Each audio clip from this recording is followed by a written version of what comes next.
오늘은 영화의 한 장면을 보면서 설교를 한번 시작하려고 합니다. 여러분 잠시 한번 화면 한번 보시겠어요?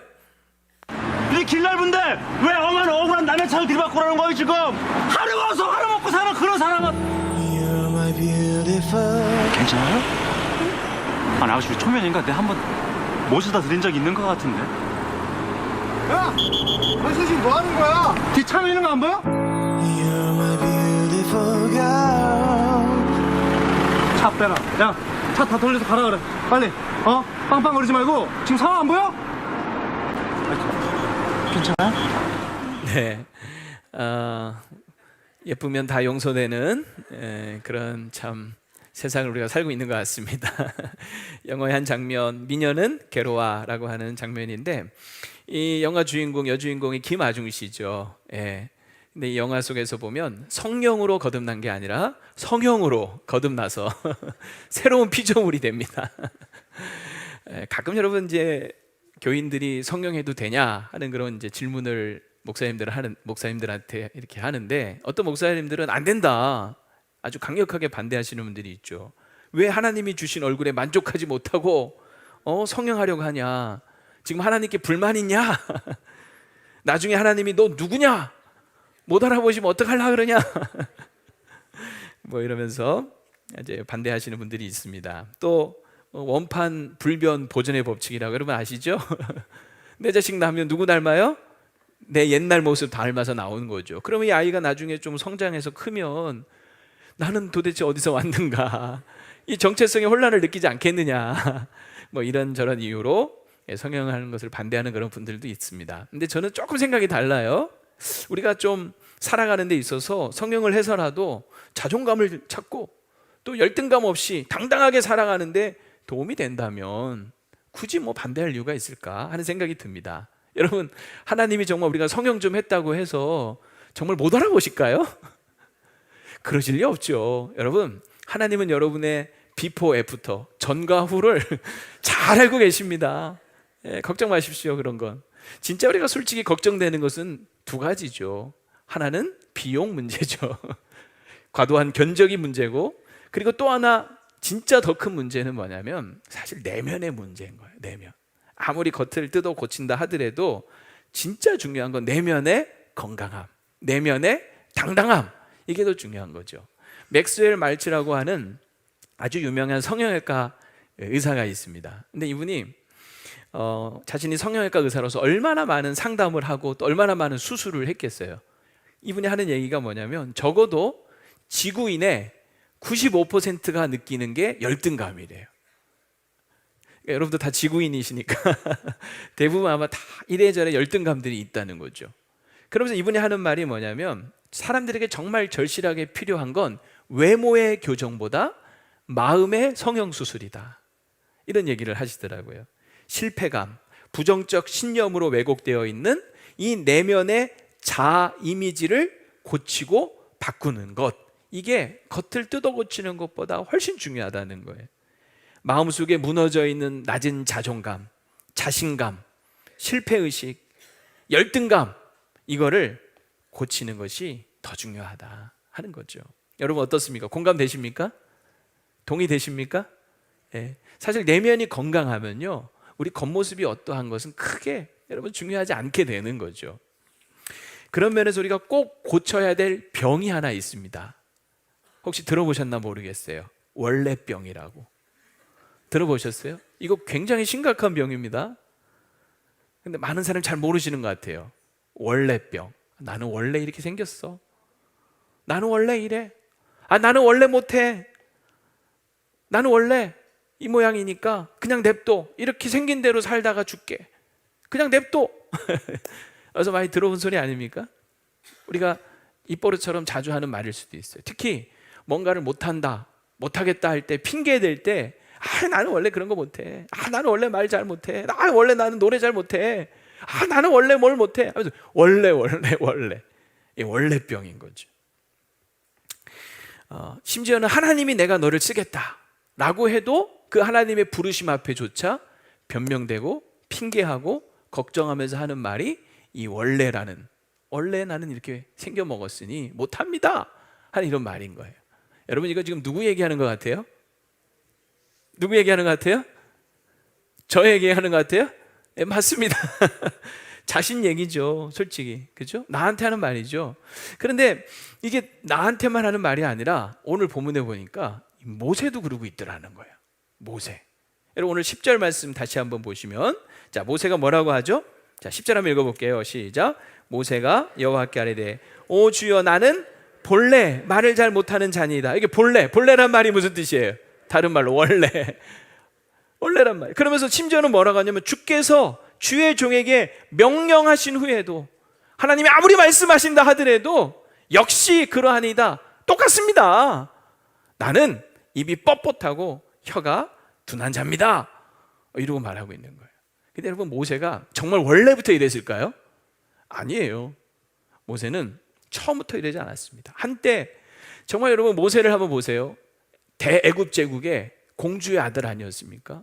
그 공주는 애굽 역사, 이집트 역사에 가장 강력한 힘을 가지고 있던 공주였어요. 핫세프스라고 하는 이런 양자로, 정말 그 양자로 얼마나 많은 권세와 권력을 누리면서 자신만만하게 살았겠습니까? 애굽의 모든 학문, 언어, 그리고 역사, 그리고 무술, 병법 이런 거를 다 익힌 그런 대단한 사람이었습니다. 또 그럼에도 불구하고 이 모세가 대단한 건 뭐였냐면 그저 자신의 이 부귀영화에 만족하고 입심양명에 눈이 먼 채 산 것이 아니라 자신의 이 민족적 정체성, 이 모세는 누구였죠? 어느 민족이었어요? 하나님의 백성, 히브리 민족이었잖아요. 그러니까 자신이 히브리 민족이라는 이 정체성을 잃어버리지 않고 자기 동족을 돌아보는 일을 합니다. 그래서 하루는 어느 날 민정시찰을 나갔는데 이집트 사람 하나가 자기 동족 히브리 사람을 괴롭히면서 막 때리는 거예요. 그걸 보고 이 모세는 가만히 있지 않죠. 어떻게 하냐면 쳐서 그 이집트 사람을 죽입니다. 여러분 대단하지 않나요? 쳐서 사람을 죽일 정도로 모세는 힘이 셌다는 거예요. 아마 급소를 찌르는 그런 어떤 무술을 알았던 사람이었겠죠. 한 방에 사람을 보낼 수 있는 사람이었던 거예요. 그리고서는 모래로 그 시체를 싹 덮고 완전 범죄를 꿈꿉니다.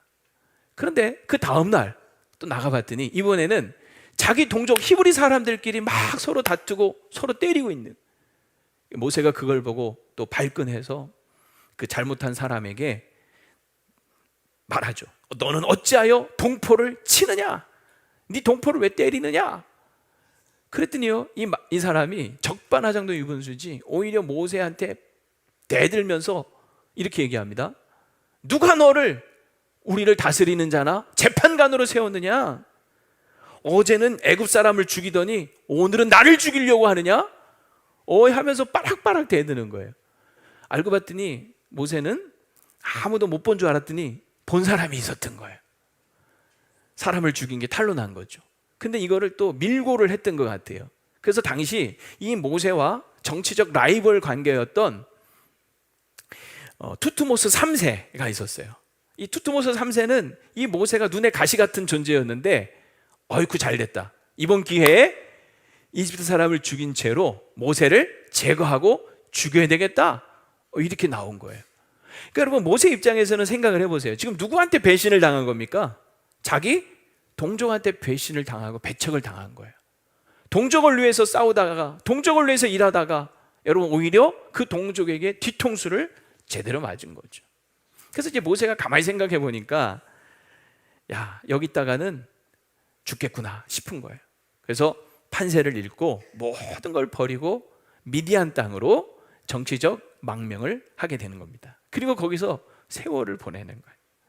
거기서 결혼도 하고 애도 낳고, 그러면서 무려 몇 년의 세월이 흐르냐면 40년의 세월이 흐른 겁니다. 40년. 이제는 어느 누구도 모세를 알아보는 이가 없는 거예요. 무명의 사람이 되고 마는 거죠. 그것도 처가살이, 장인의 양떼를 치는, 어찌 보면 정말 신세가 처량한 모습으로 광야에서, 들판에서 양을 치는 거예요. 그러니까 광야에서 양을 치다 보니까 만날 사람도 거의 없어. 그러니까 말할 일도 거의 없어요. 그러니까 말을 사람들과 섞지 않다 보니까 말이 점점 둔해지고 혀가 뻣뻣해지는 거예요. 이 모세가 지금 얘기한 거 있잖아요. 나는 입이 뻣뻣하고 혀가 둔한 자입니다. 이 말이 그냥 하는 말이 아니라 진짜인 거예요. 모세의 혀가 뻣뻣하고 말이 둔해진 거예요. 말을 많이 안 하다 보니까 남들 앞에서 말하는 게 쉽지가 않게 된 거예요. 오랜 세월 혼자 지내다 보니까 정말 말을 잃어버린 거예요. 여러분, 모세의 여러분 그 상황을 아시겠죠?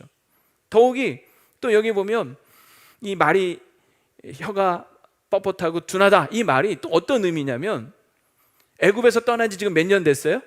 40년. 애굽 말을 잃어버린 거예요. 여러분, 우리가 그렇잖아요.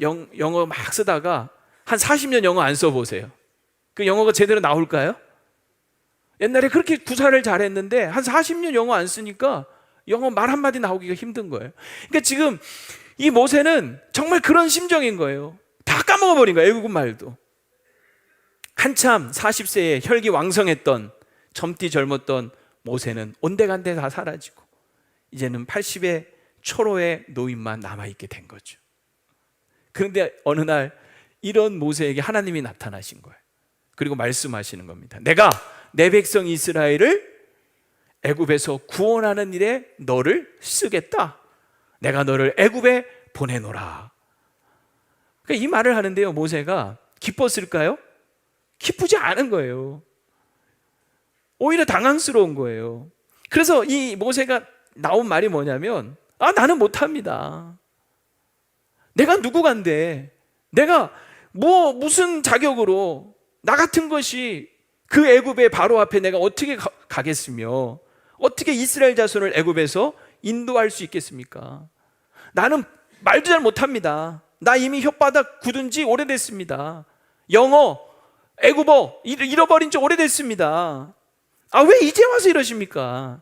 하나님, 사람 잘못 찾아오셨습니다. 저는 아닙니다. 보낼 만한 자를 보내세요. 저는 그냥 이대로 살다가 죽으렵니다. 지금 모세가 이러고 있는 거예요.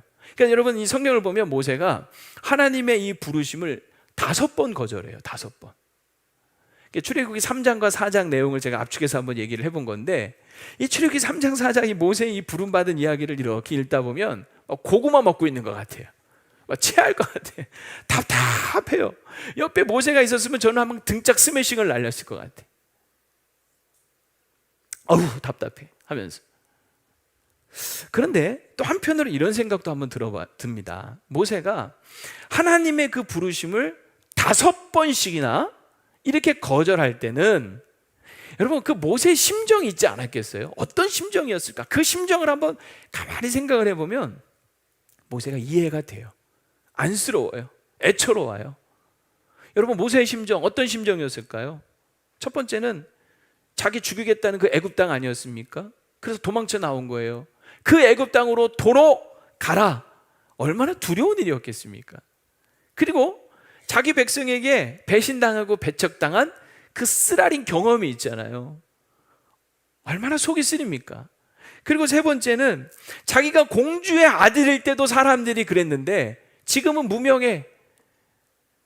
자기를 누가 알아봐 주겠으며 자기가 나를 따르라고 할 때 누가 나 같은 자를 따라오겠는가, 이런 의구심이 막 드는 거죠. 그리고 이제 나이 80이에요. 몸도 기력도 예전 같지 않은 거죠. 80대신 분들 제가 저기 하는 게 아니라 40에 비하면 그렇다는 거예요. 여러분, 40에 비하면 나이 80, 얼마나 여러분 기력도 몸도 쇠합니까? 제가 어제부터 이렇게 계속 허리가 좀 아파요. 그래서 제가 아까 오늘 왜 이렇게 허리가 계속 아프지? 어제부터 날씨가 굳더라고요.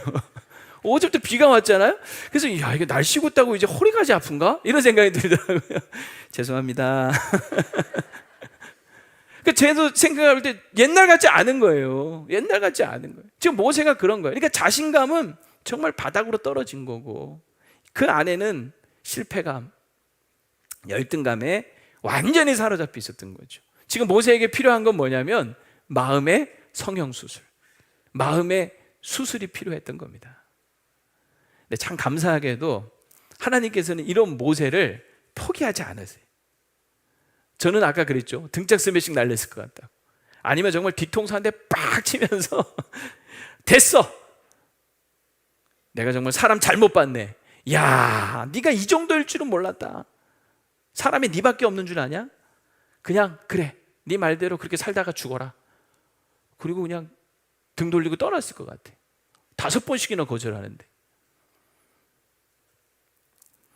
근데 하나님은 그러지 않으세요. 모세가 한 번 거절하면 2번째 설득하십니다. 2번 거절하면 3번째 설득하세요. 3번 거절하면 4번째 설득하세요. 4번 거절하면 5번째 설득하세요. 5번 거절하면 6번째 가서 또 설득을 하시는 거예요. 그래서 기어코 모세를 설득해서 애굽 땅으로 보내는 거예요. 그리고 그를 이스라엘 역사상 가장 위대한 지도자 중에 한 명으로 그를 위대하게 하나님은 사용하시는 거예요. 저는 이런 하나님이 너무너무 좋아요. 여러분, 삼고초려라는 말이 있지만 하나님에 비하면 그 게임이 안 되는 거예요. 하나님 우리를 향하여서 얼마나 포기하지 않는 열정과 열심으로 우리를 설득하려고 하시는지 몰라요. 여러분, 사실 지금도 여러분은 하나님께 설득당하고 있는 중이세요. 그렇지 않습니까? 여러분, 예배할 때마다 이 목사의 설교를 통해서 하나님은 여러분을 지금 뭐 하고 계시냐면 설득하시는 거예요. 인생 살면서 때로는 피곤하고 지치고 낙심하고 나 자신에게 실망하고 세상을 원망하면서 지쳐있는 몸과 마음으로 여러분이 이 자리에 나와서 예배할 때 하나님은 지금 여러분들을 말씀으로 설득하고 계시는 겁니다. 힘내라, 괜찮다, 내가 너를 쓸 것이다. 그래서 계속 하나님이 여러분들을 지금 이 아침에 이 시간에 설득하고 계시는 거예요. 여러분, 하나님께 설득 당하시면 좋을 것 같아요. 네. 하나님은요, 매주 예배마다, 매일 예배마다 여러분들 포기하지 않으시고 계속해서 이렇게 설득하시는 거죠. 참 하나님이 끈질기신 거예요. 사람을 고치시고 치유하시고 회복시키는 데 있어서 하나님을 따라갈 사람이 없어요. 하나님은 선수세요, 선수. 모세가 이렇게 5번씩 하나님의 부르심을 거절할 때 하나님은 그를 이제 회복시키시고 고쳐가시는데 처방전을 탁 내리십니다. 이 하나님의 처방전이 기가 막혀요. 오늘 우리가 읽은 10절부터 17절 말씀에 보면 3가지 처방전이 나오는데 그 첫째가 뭐냐면 하나님의 창조를 믿어라. 둘째가 뭐냐면 하나님의 능력을 믿어라. 3번째는 하나님의 선물을 믿어라. 이 3가지 시리즈 설교로 오늘부터 해서 3번에 걸쳐서 나눠서 말씀을 나누려고 합니다. 오늘은 그 첫 번째예요. 한번 따라합시다. 하나님의 창조를 믿어라. 예. 오늘 모세가 지금 하나님 앞에 핑계대고 있는 이유가 뭐냐면 자신의 신체적인 한계, 핸디캡, 이 장애의 문제를 가지고 하나님 다 못합니다. 나 입이 뻣뻣하고 혀가 둔합니다 라고 말하죠.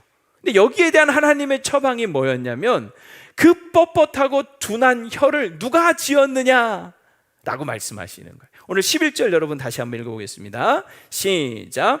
여호와께서 그에게 이르시되 누가 사람의 입을 지었느냐? 누가 말 못듣는 자나 못 듣는 자나 눈 밝은 자나 맹인이 되게 하였느냐? 나 여호와가 아니냐? 저는 이 말씀을 읽다가요, 제 눈을 사실 처음에 의심했어요. 왜냐하면 잘 다시 한번 보세요. 여기 보면 누가 사람의 입을 지었느냐? 여기까지는 큰 문제가 없어요. 근데 그 다음 구절 보세요. 말 못하는 자, 못 듣는 자, 그리고 또 맹인, 못 보는 자잖아요. 이거 누가 지었다는 거예요? 하나님이 그렇게 하셨다는 거예요. 제가 이걸 보면서 와, 하나님 왜 이렇게 위험을 자초하시지? 하는 생각이 들더라고요. 하나님이 지금요, 이 얘기를 듣고 세상 모든 사람들이, 말 못하는 사람들은 다 하나님께 지금 원망하고 따질 일이잖아요. 그 말 못하는 자, 못 듣는 자, 못 보는 자, 그거 누가 지었느냐? 나 여호와가 아니냐? 그 소리 들으면요, 말 못하고 못 보고 못 듣는 사람이 전부 다 하나님 앞에 좀 와서 따질 거잖아요. 왜 나를 이렇게 지었냐고. 그중 얼마나 하나님이 비난받을 일이에요. 원망을 지금 다 들을 판이잖아요. 왜 이렇게 하나님 위험을 감수하시지? 저는 솔직히 이렇게 눈을 다시, 왜 이런 말씀을 여기다 이렇게 위험하게 하시지? 이런 생각이 들더라고요.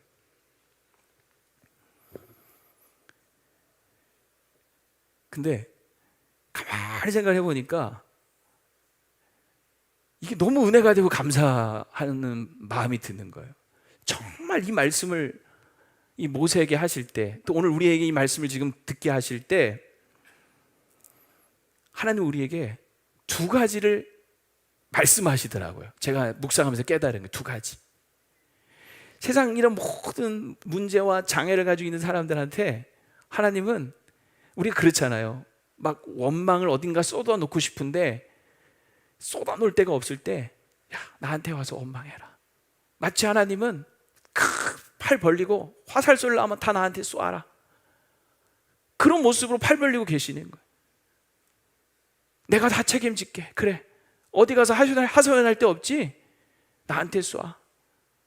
그러니까 정말 때로 막 억울한 거, 막 나를 왜 이렇게 만드셨지? 할 때, 하나님 왜 나를 이렇게 만들었습니까? 하나님 책임지십시오. 그 말 하라는 거예요. 우리한테 그 말 하라는 거예요. 그러면서 그렇게 하나님이 그 모든 비난과 원망을 다 본인이 받겠다고 자초하시면서, 그러면서 우리에게 베푸시는 두 가지가 있으니, 그 첫째가 뭐냐면 자유입니다. 자유. 우리를 얼마나 자유하게 하는가. 내가 어떤 장애가 있고 핸디캡이 있잖아요. 그거 네 잘못 아니야. 네 부모 잘못도 아니야. 네 책임 아니야. 네 부모 책임도 아니야. 원망하려면 그냥 나한테, 이 얘기시잖아요.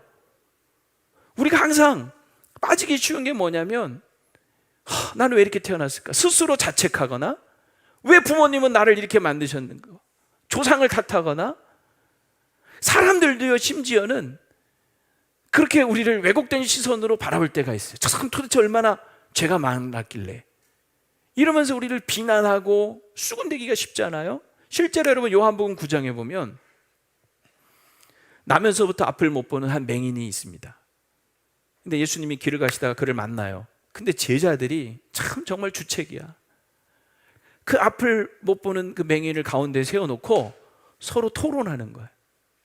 무슨 토론을 하냐면, 이 사람이 이렇게 된 것은 이 사람 죄 때문일까? 이 사람 부모 죄 때문일까? 왜 이 사람은 날 때부터 못 보게 됐지? 이러고서는 서로 토론하고 있는 거예요. 여러분, 그 얘기를 듣는 사람 입장에서는요, 얼마나 여러분 상처가 되겠어요.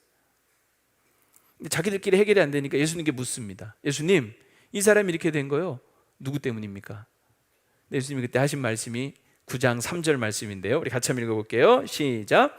예수께서 대답하시되, 이 사람이나 그 부모의 죄로 인한 것이 아니다. 제자들에게는 쓸데없는 소리 하지 마, 이렇게 말씀하시는 거고요. 이 사람의, 이 맹인에게는 자책하지 마, 이 말씀이신 거예요. 네 잘못 아니야. 네 부모 잘못도 아니야.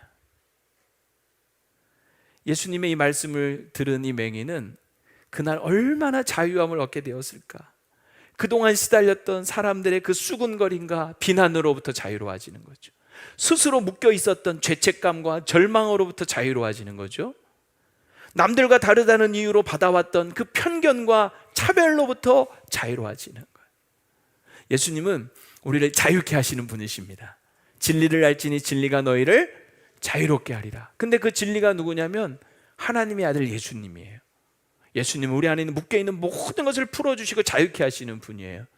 오늘 여러분 인생 살면서 혹시 여러분을 묶고 있는 이런 굴레들이 있습니까? 예수 그리스도 안에서 여러분 자유할 수 있게 되기를 축복합니다. 오늘 이 아침에 정말 다 묶여있는 것들 다 풀고 끊고 예수님 안에서 여러분 다 끊어내고 돌아가실 수 있기를 축복합니다. 여러분, 솔직히 세상은요 참 불공평하죠. 여러분, 세상이 공평하다고 생각해 본 적이 있으세요?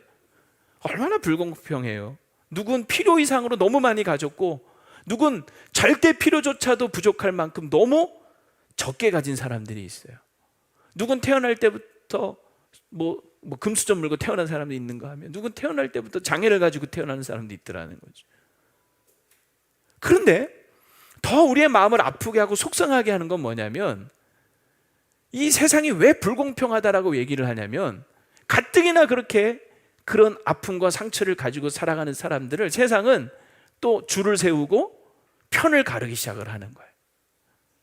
세상에 100사람이 있다. 그러면 그 100사람이 가지고 있는 모든 조건, 뭐 외모라든지 재력이라든지 건강이라든지 나이라든지 학벌이라든지 온갖 조건들로 가지고 이 100사람을 전부 다 줄을 세우는 거예요. 그리고 편을 가르는 거예요. 그리고 차별하는 거예요. 그래서 세상이 불공평한 거라고 라고 느껴지는 거죠. 근데 여러분, 하나님은 공평하십니까? 불공평하십니까? 그냥 공평해야 될 것 같죠. 근데 실제로 하나님은 이런 면에서는 우리에게 정말 공평하세요. 공평하신 하나님. 그러니까 하나님이 공평하시다라고 할 때 여러분 어떤 생각을 하셔야 되냐면, 하나님이 이 세상 모든 것들을 다 공평하게 분배하신다 이런 의미가 아닌 거예요. 각자 우리 생긴 게 다 달라요. 각자 조건이 다 달라요. 각자 그냥 다 달라요. 근데 하나님은 그 각자의 모습 그대로를 100이면 사람들은 줄을 쫙 세우고 편을 가르고 할지 몰라도, 그래서 뭐 많이 가진 사람은 더 높여주고 못 가진 사람은 무시하고 이럴지 몰라도 하나님은 그러지 않으세요. 우리가 가지고 있는 어떤 조건, 어떤 것으로도 가르지 않고 우리 모든 각 사람에게 하나님은 전부가 되어주세요. 자신의 전부가 되어주세요. 하나님은 자신의 전부를 내어주세요. 사람을 구분하고 편가르고 차별하고 그러지 않으십니다. 정말 모든 사람, 100사람이면 100사람 모두에게 공평하게 하나님은 하나님으로서 전부를 주시는 거예요. 그래서 하나님은 공평하신 하나님이라고 하는 거예요. 하나님은 사람을 이렇게 비교하면서 이 사람 비교하면서, 야, 너는 왜 이 사람처럼 안 되냐? 우리 부모님들도 이런 거 잘하죠. 근데 여러분, 그 자녀들이 얼마나 상처받습니까? 하나님이 절대 그러지 않으세요. 너는 왜 이 사람 같지 못하냐? 이 사람처럼 한번 돼봐. 이렇게 강요하지 않으세요. 그냥 우리는 있는 모습 그대로가 있잖아요. 그 존재 자체로 하나님은 우리를 귀하게 여기시고 존중해 주시고 인정해 주시고 사랑해 주십니다. 그게 바로 공평하시다는 하나님의 의미인 거예요. 사람들은 그렇죠. 성공한 사람들 바라보면서, 야, 너도 저 사람처럼 돼 할 때, 이 그렇지 못한 사람은 그렇게 된 사람을 보면서 또 실망하고 상처받는 거 아닙니까? 근데 하나님은 그러지 않으시는 거예요.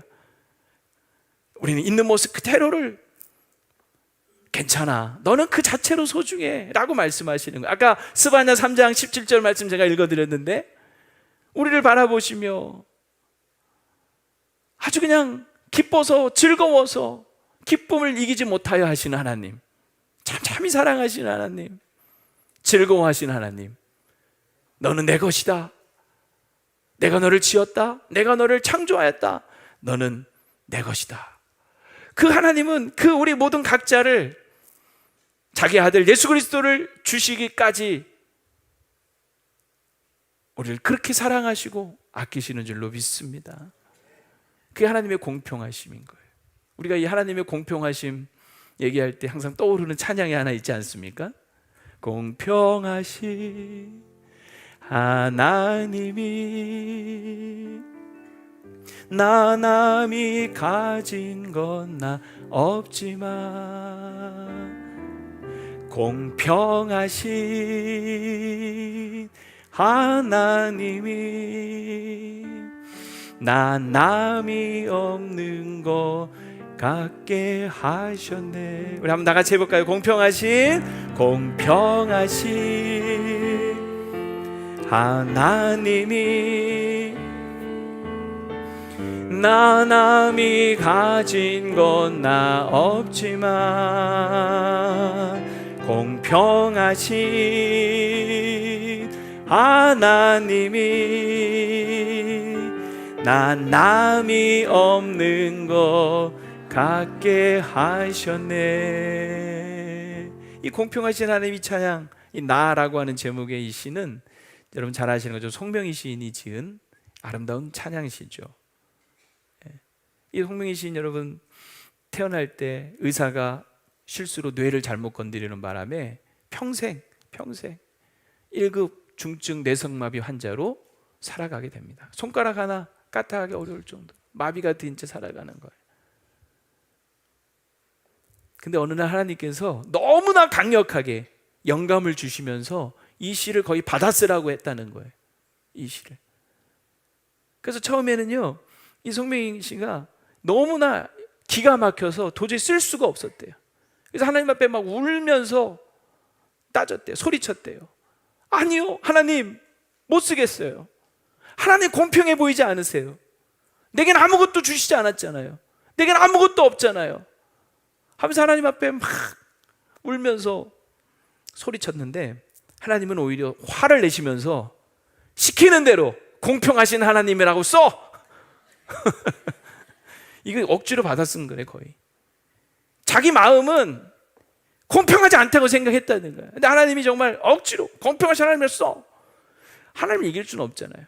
그래서 정말 억지로 써내려간 시가, 나 가진 재물 없어도, 나 남이 가진 건강 없어도, 나 남이 가진 지식 없어도, 그러면서 공평하신 하나님을 노래한 거예요. 근데 여러분, 그 시가 얼마나 많은 사람들에게 불려지면서 위로와 소망을 주고, 그리고 이성명 씨가 이 시로 인하여 세상 사람들에게 알려지게 되는 그런 계기가 되지 않습니까? 그러니까 하나님이 세상 사람들과 나를 비교하면서 차별하지 않으시고 나 자신을 그냥 있는 모습 그대로 받아주신 것을 생각해 보니, 남에게 있는 것이 나에게는 없지만 나에게 있는 것이 있네? 그거를 깨닫고 공평하신 하나님을 노래하는 거죠. 그분이 최근에 이런 감사 고백을 한 것을 제가 어제 설교 준비하면서 발견을 했어요. 이분이 이렇게 얘기하시더라고요. 전에 나는 왜 날 이렇게 만들었냐고 하나님께 원망했던 사람이다. 그런데 그분이 왜 나를 이렇게 만드셨는지를 깨닫고부터 감사를 하게 되었다. 인생이 얼마나 장수하는가, 얼마나 가지고 누리는가에 참된 가치가 있지 않고 어떻게 사느냐에 달린 이상 나의 장애가 결코 감사 못할 선물이 아님을 알았다. 정말 이분은 그리스도 안에서 자유해져 버린 거죠. 세상의 온갖 편견과 그 수군거림과 시선, 자기 자신을 묻고 있는 그 죄책감과 절망, 남과 다른 것으로 오는 편견과 그 차별로부터 이분은 완전히 자유해져 버린 거예요. 오늘 그리스도 안에서 여러분 자유하시기를 축복합니다. 축복합니다. 예. 두 번째, 하나님은 자신이 온갖 비난과 원망의 소리를 다 들으시면서 우리에게 두 번째 뭘 주시고자 한 거냐면 기대하게 만드시는 거예요. 기대. 나를 이렇게 만드신 분이 하나님이시라면 이 장애와 핸디캡에도 불구하고 하나님이 하실 일이 있다라고 하는 거죠. 사실 모세는 40세에 비하면 정말 부족하고 연약하고 핸디캡이 있는 사람이었어요. 그러나 그럼에도 불구하고 하나님은 결국 그를 능력 있게 쓰시지 않습니까? 자기 백성 이스라엘을 구원하는 일에, 그 하나님의 일에 하나님은 모세를 쓰시는 거예요. 여러분, 예수님께서도 아까 요한복음 9장에 보면 3절에 하반절에 이런 말씀을 하십니다. 예수께서 대답하시되 이 사람이나 그 부모의 죄로 인한 것이 아니라, 다 같이요, 시작. 그에게서 하나님이 하시는 일을 나타내고자 하십니다. 하나님이 하시는 일이 있다는 거예요. 여기서 우리는 기대하게 되지 않습니까? 그래, 하나님이 하실 일이 있겠구나. 그리고 하나님이 하실 그 일에 나의 장애는 더 이상 장애물이 되지 않겠구나. 내 인생을 향하신 하나님의 선한 심이 있겠구나 하는 그런 기대감이 여러분 막 생기지 않겠습니까? 노진준 목사님이라고 하는 순회 설교자로 유명하신 분이 있습니다. 요즘 유튜브에 이분 설교 영상이 많이 이렇게 나오더라고요. 근데 이제 이분이 태어나서 8개월 되었을 때 소아마비 장애가 됩니다. 다리를 못 쓰시게 돼요. 근데 이분 이제 고등학교 2학년 때 목사가 되겠다라고 헌신하면서 기도를 시작했대요. 하나님, 제 다리 고쳐주십시오. 제가 정말 주를 위해서 살 건데 이 장애를 가지고는 너무 불편한 것들이 많고 제가 온전히 주님 섬기기 어려우니까 하나님, 제 장애를 좀 고쳐주십시오. 4년을 하루도 안 빼놓고 기도했대요. 어떻게 됐을까요? 어떻게 됐을까요? 낫지 않았대요. 그래가지고 이분이 실망을 했겠죠. 그러던 중에 미국으로 이민을 가게 되고 대학교 2학년 때 한 미국 교회 예배를 참석하게 된 거예요. 그런데 그날 한 목사님이 설교를 하시는데 설교를 듣다가 이분 마음속에 너무너무 분노가 치밀어 올랐대요. 의외죠? 설교를 듣다가 은혜 받은 게 아니라 막 너무너무 화가 나서 견딜 수가 없었대. 그때 이분 목사님의 설교가 뭐였냐면, 믿음으로 기도하면 무슨 병이든지 다 낫는다. 그 설교를 듣는데 믿음으로 기도하면 무슨 병이 있든지 다 낫는다고? 도저히 용납이 안 되더래요. 그럼 나는 뭐냐고. 내가 4년 동안 하루도 안 빼놓고 믿음으로 기도했는데 나는 왜 안 낫게 주시냐고. 막 설교를 듣다가 화가 나서 예배 끝나자마자 목사님을 찾아갔대. 따지듯이 물었답니다. 목사님, 정말로 믿음으로 기도하면 무슨 병이든지 다 낫습니까?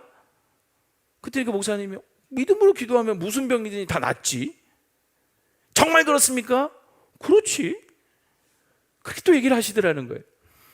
그러면서 이 목사님이 바울 이야기를 하더랍니다. 여러분 잘 알다시피 바울 얼마나 위대한 하나님의 사도입니까? 그러나 그에게는 육체에 가시가 있었죠. 심각한 질병이 있었어요.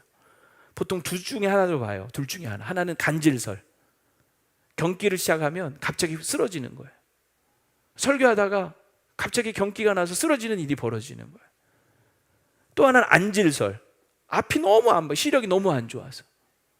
보통 이 둘 중에 하나로 보는데 둘 다 치명적이지 않습니까? 이 바울이 사역하는데 얼마나 걸림돌이고 장애물이냐고요, 이게. 너무너무 괴로워서 하나님께 기도하기 시작을 합니다. 3번 기도했다고 하죠.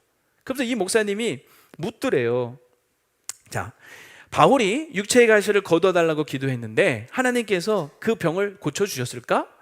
이분이 대답했대요. 고쳐주지 않았습니다. 근데 그 목사님 아니다. 고쳐주셨다. 병이 나았다. 그러는 거예요. 아닙니다. 아니야, 나았어. 그러면서 설명을 하시는데 이렇게 설명을 하시더래요. 바울이 기도했을 때 하나님이 응답하실 때 네가 받은 계시가 너무 크기 때문에 너로 하여금 교만하지 않도록 하기 위해서 내 몸에 육체의 가시를 둔 것이다. 내 은혜가 내게 족하다. 우리가 잘 아는 내용이죠. 이게 주님의 뜻을 알려주신 거죠. 자, 지금부터가 또 다른 질문이에요. 그러면서 묻기를, 바울은 그 뜻을 깨닫고 난 다음에 또 기도했을까? 이렇게 묻더래요. 여러분 기도했을까요? 바울이 3번 기도하다가 이런 응답을 받고 4번째 또 고쳐달라고 기도했을까요? 안 했겠죠. 안 했어요. 그래서 이분도 안 했습니다 라고 대답을 했대요. 그러자 그 목사님이 그러면 그 병은 나았지 그러더라는 거예요. 여러분 지금 잘 따라오고 계세요? 그 병은 나았지. 자, 무슨 말이냐면 그 더 이상 바울에게는 이게 고쳐달라고 해야 할 병이 아니라 오히려 하나님께서 그를 더 크게, 더 위대하게, 더 귀하게, 더 오래 사용하시기 위한 하나의 은혜의 방편, 은혜의 도구가 된 거라는 거예요. 하나님께서 그 가시를 남겨두신 이유와 가치를 깨달았을 때 그것은 더 이상 바울에게는 병이 되지 않은 거예요. 그것 때문에 괴로워하지도 않았다는 거예요. 그러면 그 병은 뭐 한 거예요? 나은 거죠. 병이 아닌 것이 돼버렸으니 병이 나은 거죠. 이 얘기를 듣는데 그날 이분 병이 나았대요. 할렐루야. 이분 병이 나았어요. 이분이 이런 고백을 합니다. 화면 한번 보세요. 소아마비는 저에게만큼은 더 이상 장애가 아닙니다. 일상생활 속 제약은 있으나 인생의 장애는 되지 못합니다. 이미 지금의 나를 통해서 사람들을 세우시는 일을 해나가시는 하나님, 하나님의 그 선하심과 능력을 믿고 의지하기 때문입니다. 저는 다 보지 못하는 긴 시간 속에서 제 인생을 시작하셨고, 과거죠, 이끄시고, 현재죠, 인도하시는 미래죠, 하나님의 선하신 주권을 믿고 신뢰합니다. 사랑하는 여러분, 여러분 인생에 어떠한 문제가 있든지 이 하나님을 신뢰함으로 기대하시기를 바랍니다. 하나님 책임져 주세요 라고 외치시고 기대하십시오. 하나님 나를 이렇게 만드셨잖아요. 하나님 책임지셔야지. 원망할 일이 있으면 하나님께 쏟아 놓으세요. 하나님 나를 이렇게 만드셨으니까 이제 책임지세요. 그리고 기대하시라고요. 하나님 내 인생 가운데 어떤 일을 행하실지, 하나님이 행하시는 그 일 속에 내가 가지고 있는 장애는 더 이상 장애가 되지 않을 것이라는 기대, 내 인생을 향하신 선하신 하나님의 그 계획에 대한 기대, 이 기대가 여러분의 길을 축원합니다. 말씀을 마칩니다. 우리는 다 인생에 이런 장애나 핸디캡 문제가 다 있어요. 없는 사람이 어디 있겠어요? 그거 원망할라 치면요 끝도 없는 거예요. 그거 핑계할라 치면 끝도 없는 거예요. 그것 때문에 절망할라 치면 끝도 없는 거예요. 우리 내면에 이 문제가 수술되고 치료돼야 돼. 너무 감사한 건 하나님은 그걸 우리를 고쳐주시고 치료하길 원하세요. 6번 안 되면 7번, 7번 안 되면 8번. 하나님은 계속 예배 때마다 말씀을 통하여 여러분 기도할 때마다 계속 여러분들을 만지시고 고치시고 새롭게 하시고 회복시키시고 치료하실 것입니다. 여러분 하나님 앞에 그러므로 그 하나님을 의지하면서 오늘 하나님의 처방전은 내가 너를 지었다는 거예요. 나를 지으신 분이 누구다? 하나님이세요. 이렇게 생긴 거 나를 이렇게 지으신 거야. 그래 여러분 하나님 자유하세요. 하나님 앞에서 뭐 세상 사람들이 수군거리든 뭐든 나 자신에 묶여있는 것 다 자유하세요. 기대하세요. 하나님 나를 통해 일하실 건가 기대하세요. 할렐루야. 그리고 핑계하지 마시고 주님 제가 여기 있습니다. 주님 저를 사용하여 주시옵소서. 주님 저를 보내 주시옵소서. 그렇게 여러분 주님 앞에 당당하게 외치며 나아갈 수 있기를 축원합니다. 하나님 여러분 한 사람 한 사람 지으셨어요. 얼마나 사랑하실까. 우리 함께 찬양할까요?